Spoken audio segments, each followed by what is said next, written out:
It is indeed Monday. Back to work after what has been a rather kind of crazy sports weekend going on. Why? What happened? Well, there's big baseball news. There's one NHL trade, but we'll probably get into that a little later with the Colorado Avalanche. The Bills stink. Excellent I'm football kidding, game. I'm Bunch kidding. of great college football games on Saturday. But to lead off our show, maybe one of the greatest spectacles I've seen in a long, long time on the internet was a Junior A massive brawl on the ice during a teddy bear toss. And I'm like, what am I seeing here? I'm watching guys wrestle and punch each other besides stuffed animals. It can't get any goofier than that. Was it Barry in Ottawa? 67s and the Colts Yeah. going at it. You know, I went to a lot when I was a kid. I was a junior hockey guy, season ticket holder for the first 20 years of my life. I can only imagine some of the stuff I've seen at junior hockey games, and that brought me back to my youth. Guys just scrapping. I'm like, the OHL's dead. It's not what it used to be. And then you see guys brawling during a teddy bear toss. Like, we're back. The OHL is back, baby. It is great. It's a great video. Well, we're glad you're along for the ride for the next 2 hours, including our Leaf Hour edition that's starting right now. We are live on Sportsnet 590 The Fan, Sportsnet 360, and Sportsnet Plus. Nick Kypreos, Justin Bourne, Sammy McKee, Derek Brandeo, and in for Jen Rolnick, Frank the Tank. Frank the Tank. I don't think. Is Frank the Tank I there? just saw Frank the Tank. Oh. He said, I'm working your show. Okay, we well, should, we Frank the should Tank. eliminate this portion It's of the lineup. okay. It's always a It's wild all card. right. Listen, there's a new person every Okay. day. So, true. I don't know what to tell you. Okay. I'm going to read this off your please lineup. Don't, please don't. No, Okay, I but am. why are you going to bury me? Like, I'm not going to listen, bury you. I I'm guess not you're bury about to bury me. No, I'm not, You're- because I you're think guaran- this is my doing. I'm You're going to bury me. I'm not reading this correctly. You're going to bury me. Okay. Just Toronto bury Maple me. Leafs lose both halves of a back-to-back reread on it. Friday and Saturday night. Friday 2-1 to the Washington Capitals, and Pittsburgh 3-2 on Saturday. Yeah? What's wrong with that? How bad is that? Wasn't the scores, is that the scores or the record of the weekend or something else differently? I think that's So Is that what, not the what was scores? the score? What was the score Friday? 5-2 on 2-1 on 3-2. I don't even know what the hell the scores are. 5-2 on Saturday. yeah. 5-2 on Saturday, nailed it, yeah. and Friday was what? Was there an empty net on Friday? Yeah. I thought it was true. Yeah. Yeah. So you Okay. are going to bury me. Yeah, thanks. Yeah, you are correct. Yeah, I am. Yeah, it's but fine. listen, I turned If off I- the TV after when they go up by one. I just. if I had the tap out. choice between starting the show with nothing Yeah. or having your Thank you. lineup, which is You'd pick nothing. inaccurate, I'll You'd pick take nothing. inaccuracy. You'd pick nothing. Listen, I get it. You're rattled because whatever. your Blue Jays. I didn't even listen. I Your didn't Blue even check Jays this. lost Soto, Yeah. which is a great restaurant in Yorkville. I mean, you'd have to be the biggest idiot to ever think that he was actually going to come here. So, lesson learned over a year ago with Oh my God. Otani on a plane. Yeah, I don't think there's So you thought they got played right from the get-go.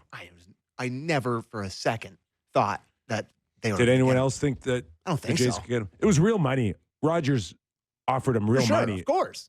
which is, at the end of the day, it's a good sign. 15 years, $765 million money. And there was people reporting that the Jays would make the highest offer, Just or no deferred money, right? That's what the thing was. Like it's like just straight cash, no deferred money from Steve Cohen and the Mets, and he's just very rich, and it's very hard to come back from that. You just can't compete with a guy who spends $150 million on but statues. even if they made the same offer, he's picking the Mets. I mean, Maybe if they offered $5 million more, like the did over the Yankees. But listen, So, in speaking of that, I got a taste, a short stint in New York City to understand the dynamics of that sports market. I won a championship there, so I've seen it at its best.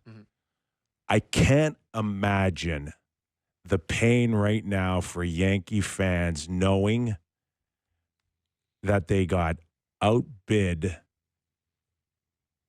by the Mets. I love the Mets. That's great. oh yeah, Good for them. Let me I play, just- let me play no, the it's- violin for it's the okay, Yankees like- fans. Oh, those poor guys, It's those, okay. they never get anything. It would have those been Yankee fine if he fans. went to L.A. or even if he went Yeah. to Toronto, but to watch him go down the street to the Mets right now, I can't think of anything that's happened to the or New York City fans quite like that. Yeah, it's a tough one for them. That's for sure. fun. Fun that he's Oh, not in that's the a kick AL in the East guts. at least.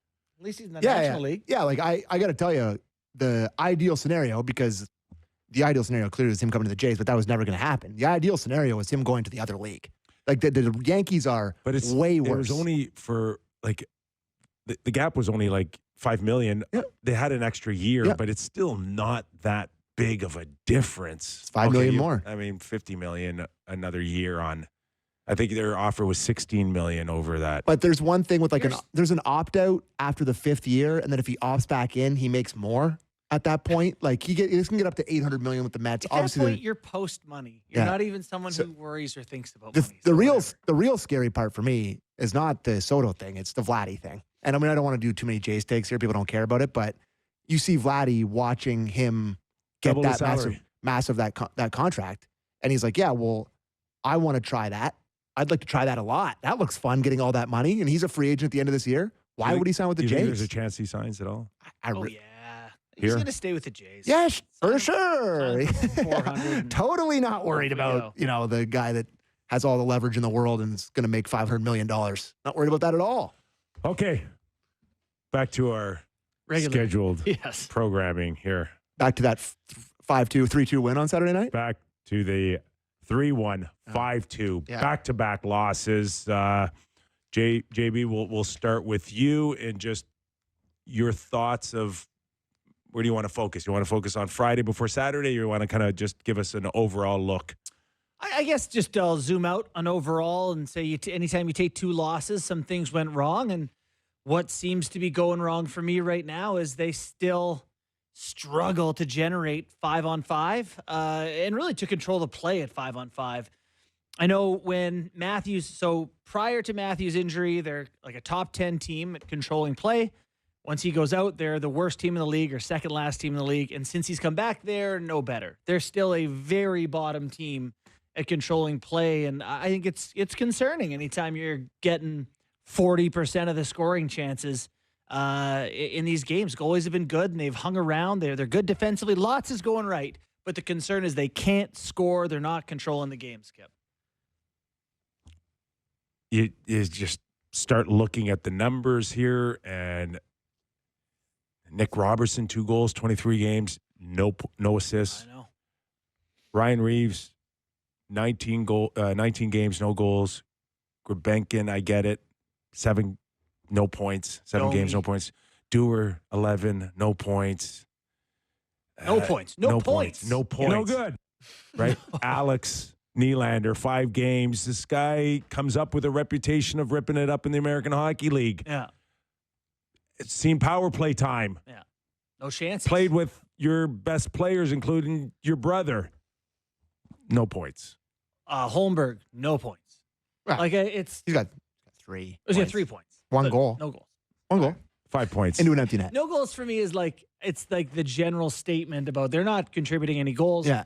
So the bottom half, I know Jonas Siegel had a stat in his article that the top 6 forwards in the Leafs, which, the core 4 plus Nyes and McMahon, have 80% of their goals this year. They're 4th last in goals by D. Like they're just not getting anything outside of the guys who always score. We did so much work on them not being Team A, Team B. They're Team A, Team B again. In about half an hour, we're going to welcome in head coach of the New Jersey Devils, Sheldon Keefe. This will be interesting. I think we could probably ask him about this. He's got some experience with it. A little bit, Yeah. for sure. So you're going to want to stick around for that. As far as our Kippers Clipper, let's start with Craig Berube on his overview Friday night. Saturday night. Saturday Yeah, night. Saturday night. Yeah. Okay. The Toronto Maple Leafs may be taking a new approach to salary management, which could directly impact Mitch Marner's contract negotiations. During Kyle Dubas' tenure as general manager, the team didn't hesitate to spend heavily, and this trend began with a 6-year extension signed by Marner in 2019. At the time, Marner's $10.9 million annual cap hit set the market for superstar wingers, surpassing comparable players like Mikko Rantanen of the Colorado Avalanche, who signed a 6-year deal with a $9.25 million annual cap hit. Now, however, times seem to be changing. TSN's Pierre Lebrun recently reported that the Maple Leafs have implemented an internal salary cap, aiming to ensure no player earns more than captain Austin Matthews, who signed a 4-year extension worth $13.25 million per season in August 2023. The team's primary concern revolves around Marner's agent, Darren Ferris, who, according to LeBrun, might push for a percentage of the total salary cap instead of a fixed dollar amount. This could result in Marner's cap hit exceeding Matthews' $13.25 million, conflicting with the Leafs' new financial strategy. Ferris is known for driving negotiations to the limit, often taking his clients to free agency. This raises fears that discussions between Marner and the Leafs could drag on until July 1st, giving Marner and his camp all the leverage in negotiations. Another complicating factor is the rising market.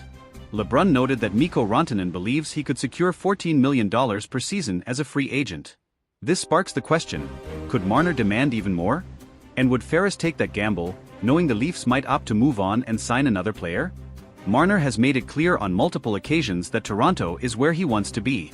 As a local player with deep ties to the city, he's expressed his desire to spend his entire career wearing the blue and white of the Leafs.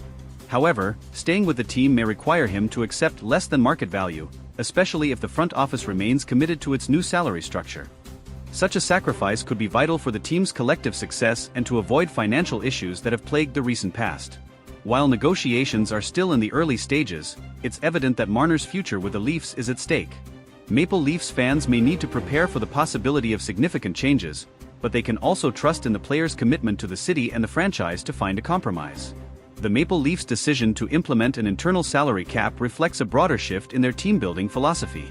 After years of prioritizing top-end talent with hefty contracts, the organization appears determined to strike a balance between superstar contracts and depth throughout the roster.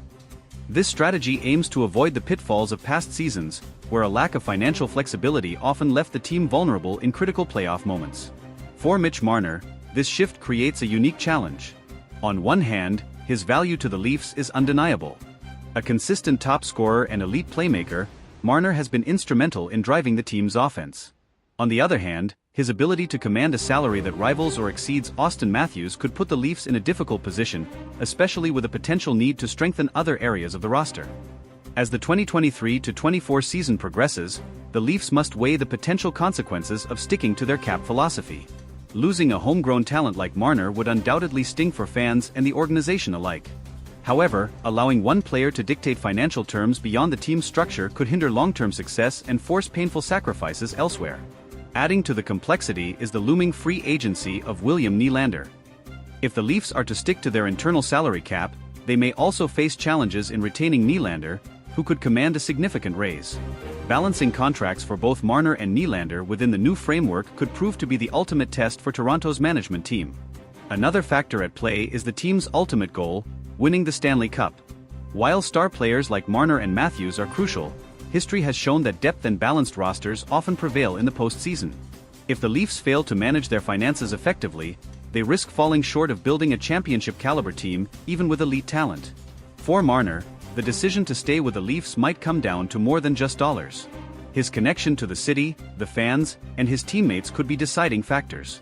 If he prioritizes legacy and loyalty over maximizing earnings, there's a strong possibility that he'll work with the team to find a deal that benefits both parties.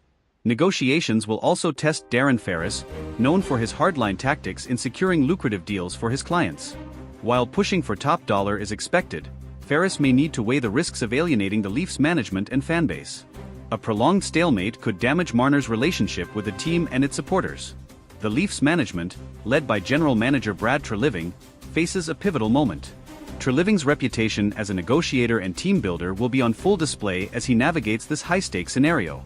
Striking the right balance could solidify his tenure in Toronto, while a misstep might set the team back for years. For Maple Leafs fans, the coming months will be filled with anticipation and uncertainty.